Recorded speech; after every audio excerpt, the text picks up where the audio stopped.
Gloire soit rendue au Seigneur, notre Dieu.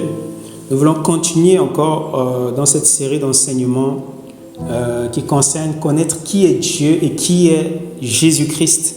Vous voyez? Et nous avons déjà dit que c'est un sujet très capital parce que c'est lié à la vie éternelle. La vie éternelle, c'est connaître Dieu et connaître Jésus-Christ. Vous voyez un peu? Et donc, nous avons dit en fait qu'il y a une différence entre la connaissance de Dieu et la connaissance des choses de Dieu. Mais la relation entre les deux, c'est que la connaissance des choses de Dieu doit nous amener à nous soucier, à nous soumettre à Dieu, de telle sorte que Dieu se révèle à nous, afin que nous ayons la connaissance de Dieu. Cette connaissance de Dieu doit se faire par la révélation du Seigneur Jésus-Christ à notre esprit. Dans notre esprit, cette révélation, elle est intime, c'est l'intimité de notre être. Dieu va se révéler intimement à notre être. Vous voyez un peu? Voilà. C'est ainsi qu'on peut avoir la vie éternelle, par la révélation de Dieu dans notre esprit.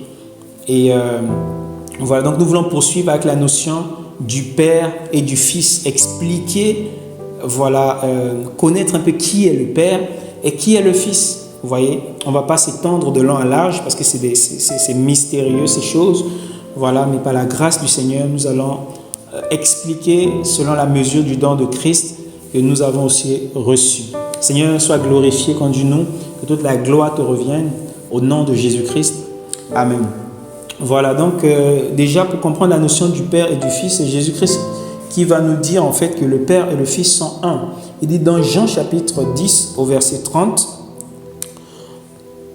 je vais lire Jean 10 verset 30, « Moi et mon Père, nous ne sommes qu'un. Moi et mon Père, nous ne sommes qu'un. » Vous voyez un peu? C'est cela en fait.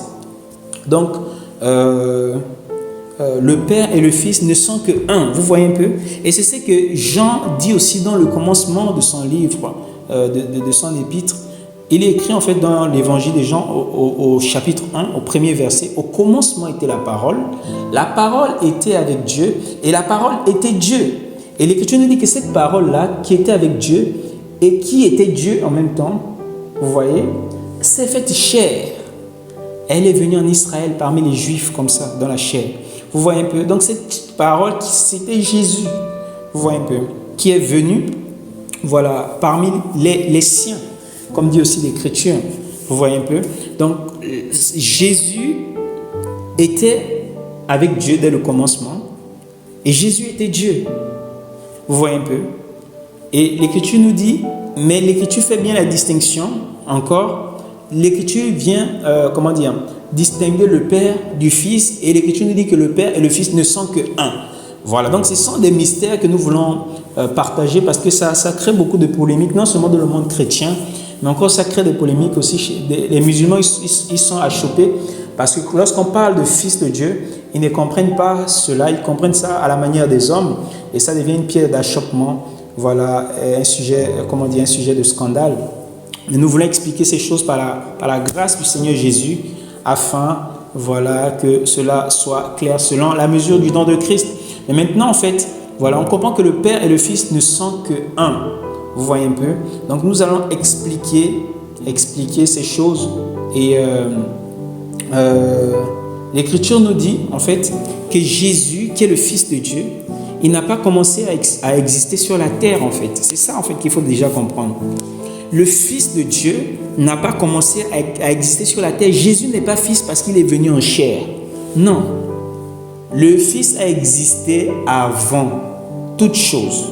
Ça, c'est quelque chose de capital à comprendre déjà. Fils, ce n'est pas parce qu'il est né d'une femme. Non.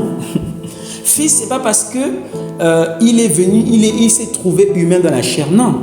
Fils, c'est avant que toute chose n'existe. Comprenons-nous un peu ces choses. Et nous allons prendre un passage pour pouvoir illustrer cela dans le Proverbe 30. Le Proverbe 30, le verset 4. Donc Proverbe 30, verset 4 nous dit: qui est monté aux cieux ou qui en est descendu? Qui a assemblé le vent dans ses mains? qui a serré les eaux dans sa robe, qui a dressé toutes les bornes de la terre. Quel est son nom?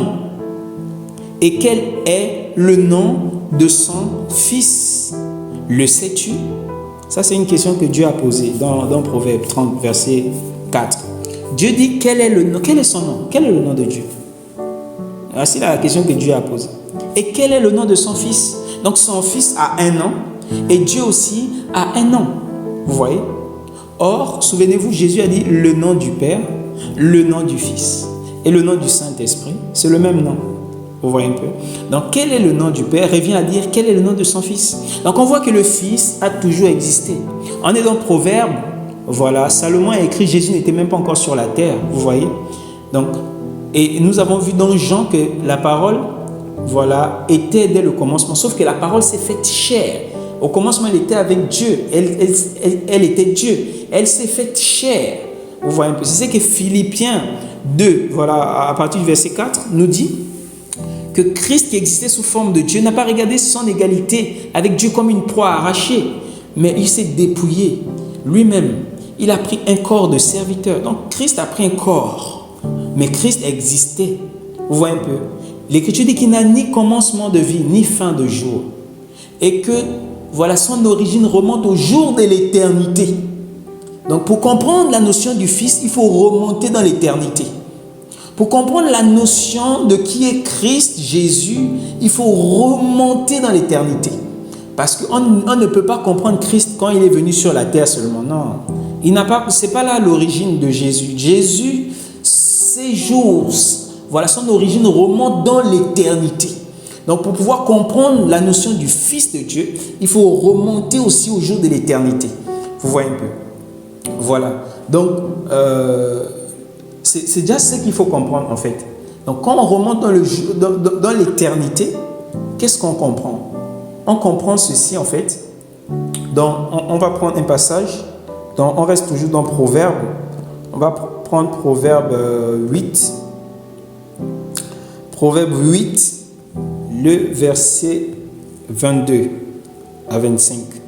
Proverbe 8, 22 à 25, il est écrit: L'Éternel m'a possédé dès le commencement de ses voies, avant qu'il fît aucune de ses œuvres. J'ai été établi depuis l'éternité, dès le commencement, dès l'origine de la terre. J'ai été engendré lorsqu'il n'avait point encore d'abîme ni de fontaine riche en eau. J'ai été engendré avant que les montagnes fussent assises et avant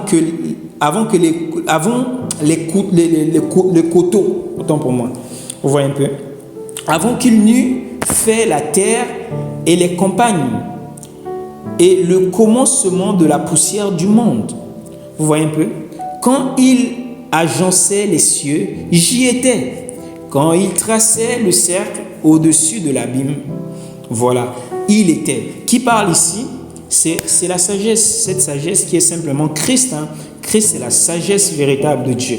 L'Écriture nous dit que dans 1 Corinthiens chapitre 1, voilà au verset 30, que Christ est la sagesse de Dieu. Christ a été fait sagesse.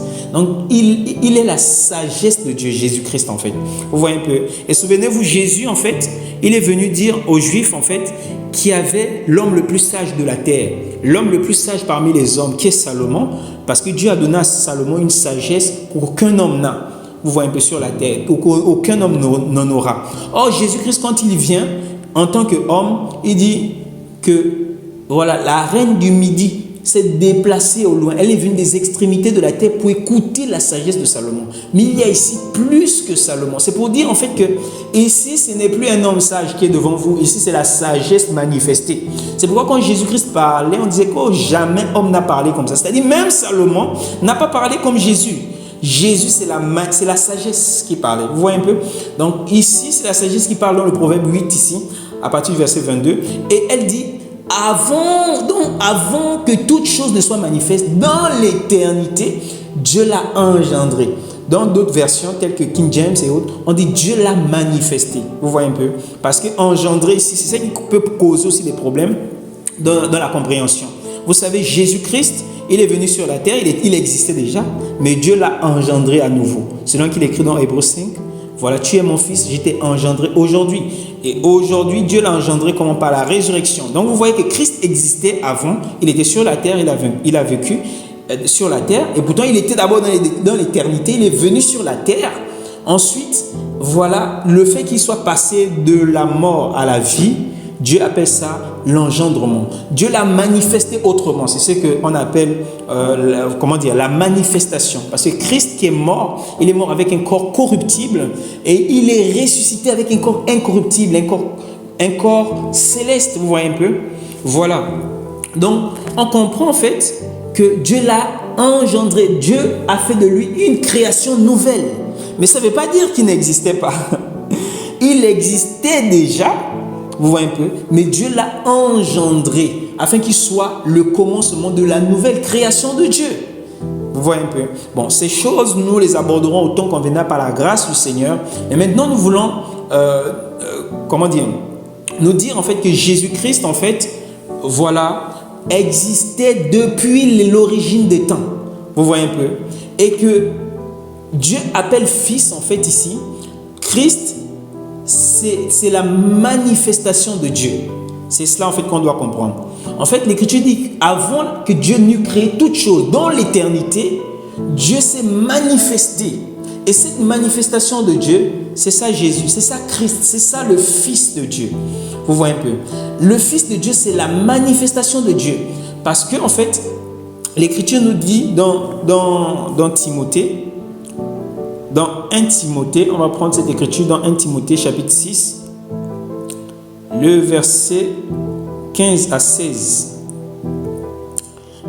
15 à 16, 1 Timothée 6, l'écriture dit « Qui sera manifesté en son propre temps par le bienheureux et seul prince, le roi des rois, le seigneur des seigneurs, qui seul possède l'immortalité et qui habite une lumière inaccessible que nul homme n'a vue, ni ne peut voir, à qui appartient l'honneur et la puissance éternelle. » Amen. Donc vous voyez que Dieu, vous voyez un peu ici, il habite en fait une lumière inaccessible. C'est impossible de voir Dieu. Dieu, en tant que divinité, voilà, il habite, c'est un mystère. Dieu, il habite une lumière inaccessible. On ne peut pas accéder à la lumière de Dieu. Mais maintenant, dans l'éternité, pour que Dieu soit manifeste, voilà, pour que Dieu soit accessible à sa création, il faut qu'il se manifeste. Vous voyez un peu. Et la manifestation de Dieu, c'est ça son Fils. Quand Dieu s'est manifesté sous forme de la parole, c'est pour ça qu'on dit au commencement était la parole était avec Dieu, cette parole qui est Christ, hein, la sagesse, voilà. Dieu se manifeste, donc la sagesse est la manifestation de Dieu. Donc si tu veux voir Dieu, tu dois étudier Christ. Si tu veux voir Dieu, tu dois voir Jésus. Tu ne verras jamais la divinité à part sa manifestation, c'est-à-dire son Fils. Vous voyez un peu. Son Fils, c'est sa manifestation. C'est pourquoi Hébreu, en fait, on va prendre ce passage, en fait, d'Hébreu, Hébreu chapitre 1. Hébreu 1 nous dit, à partir du verset 1, que Dieu, ayant autrefois parlé à nos pères en divers temps, en diverses manières, par les prophètes, nous a en ces derniers temps, par son Fils, nous a parlé en ces derniers temps, par son Fils qu'il a établi héritier de toutes choses, par lequel aussi il a fait le monde. L'Écriture continue au verset 3. Et qui étant la splendeur de sa gloire et l'image, l'empreinte de sa personne, et soutient toutes choses par sa parole puissante. Donc vous voyez, en fait, l'Écriture nous dit que le Fils ici est l'image de Dieu, est l'empreinte de sa personne. C'est-à-dire quoi? Que le Fils est la manifestation de Dieu. Si tu veux voir Dieu, tu dois voir son Fils. C'est pour ça que Jésus-Christ a dit à Philippe, quand Philippe a demandé à Jésus que montre-nous le Père et cela nous suffit. Jésus-Christ dit, depuis longtemps que je suis avec vous, tu ne m'as point connu, Philippe. Celui qui m'a vu a vu le Père. C'est-à-dire que je suis la manifestation du Père.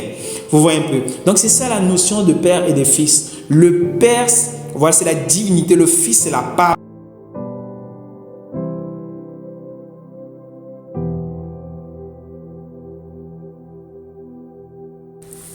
Donc, pour résumer, en fait, voilà, la notion du Père et de Fils, en fait, le Père, c'est le Dieu, voilà, inaccessible. Vous voyez un peu? Et Dieu est tellement un mystère insondable et qu'on ne peut connaître, voilà, qu'il a manifesté son image, son empreinte. Et c'est l'empreinte de Dieu que nous pouvons connaître. C'est l'empreinte de Dieu que nous pouvons voir la manifestation de qui est Dieu. C'est au travers l'empreinte de sa personne, de son image. Et son image ici, c'est ce que nous appelons son Fils. Son image qui est Christ en fait. Vous voyez un peu. Et son image qui est son Fils, qui est Christ, c'est cela la parole. C'est-à-dire que Dieu qui existait sous forme de mystère s'est manifesté sous forme parole. C'est cela en fait. Dès le commencement, la parole était avec Dieu et la parole était Dieu. C'est-à-dire que la parole est la première manifestation de Dieu. Vous voyez un peu. Et au travers de la parole, maintenant Dieu se manifeste différemment. Vous voyez un peu. Et au travers de la parole, on peut voir Dieu se manifester comme un aigle. On peut voir Dieu se manifester comme un lion. On peut voir Dieu se manifester comme un homme. On peut voir Dieu se manifester comme un veau. On peut voir Dieu se manifester comme une source d'eau. On peut voir Dieu se manifester comme un feu. On peut voir Dieu se manifester comme un arbre de vie. Mais tout ça, c'est après la manifestation de la parole. C'est-à-dire que Dieu se manifeste d'abord dans la parole. C'est-à-dire si tu veux voir Dieu, c'est sa parole. Sa parole, c'est ça Christ en fait. Vous voyez un peu, c'est ça son Fils. La parole, c'est le Fils de Dieu. C'est cela en fait, c'est comme ça qu'il faut comprendre Dieu. C'est comme ça qu'il faut comprendre les choses de Dieu. Vous voyez un peu. Donc Fils ici, c'est parce que c'est la manifestation de Dieu pour que sa création, voilà, parvienne à le connaître. En fait, pour qu'il soit accessible à sa création. Parce que lui-même, il est inaccessible. Et il ne peut se manifester diversement qu'au moyen de sa parole, c'est-à-dire de Christ. Donc, si tu veux connaître Dieu, tu dois voir Jésus. La manifestation de Jésus. Quand Jésus manifeste un caractère, tu comprends que c'est Dieu. Parce que Dieu était en Christ. Même quand Christ est venu sur la terre, l'Écriture dit que la parole s'est faite chair. Mais dans la parole, Dieu est toujours dans sa parole. C'est-à-dire que Dieu était en Christ. Dieu était dans la parole. Vous voyez un peu. La parole, c'était la chair, mais la divinité, toute la plénitude de la divinité était dans la parole. Parce que la parole, c'est l'image de Dieu. C'est pour ça que Jésus a dit à Philippe, quand Philippe lui a demandé, montre-nous le Père, Jésus a dit, voilà, montre-nous le Père, cela nous suffit. Jésus a dit, depuis que je suis longtemps avec, tu ne m'as point connu. C'est-à-dire que pour connaître mon Père, il faut me connaître, c'est tout. Pour connaître Dieu qui habite dans la parole, il faut connaître la parole. Vous voyez un peu. Cette parole-là, c'est la parole spirituelle, voilà, qui se manifeste diversement. C'est la sagesse infiniment variée de Dieu. Donc, cette sagesse, elle varie infiniment. Dieu se révèle tantôt d'une manière, tantôt d'une autre. Il se révèle, comme j'ai précité, voilà. Il prend les formes, même dans sa création.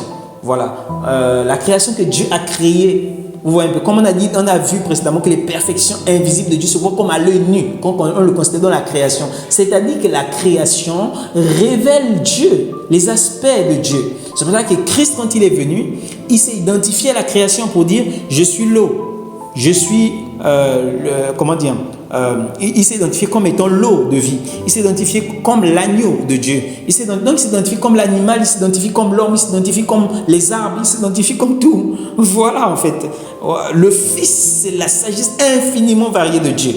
Donc pour connaître qui est Dieu, pour connaître la divinité, il faut connaître les manifestations de son Fils. Voilà un peu ce que nous pouvons dire en ce qui concerne le Père et le Fils. Voilà, que la grâce du Seigneur soit avec chacun, avec tout un chacun. Nous vous supplions par les compassions du Seigneur de comprendre ces choses et de pouvoir chercher, se soucier, de pouvoir connaître Dieu afin que le Christ, le Fils, se révèle à vous, voilà, et vous donne la vie éternelle.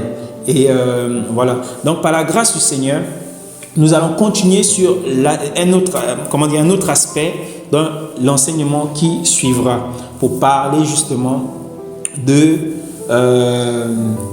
la personne de Dieu. Voilà, que le Seigneur soit béni. Seigneur, que toute la gloire te revienne au nom de Jésus-Christ, notre Seigneur, Père. Merci pour ta parole.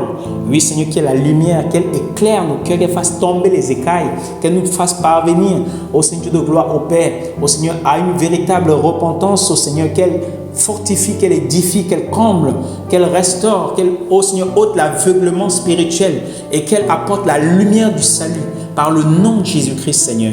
Gloire, force et louange à toi, au nom de Jésus-Christ de Nazareth. Amen.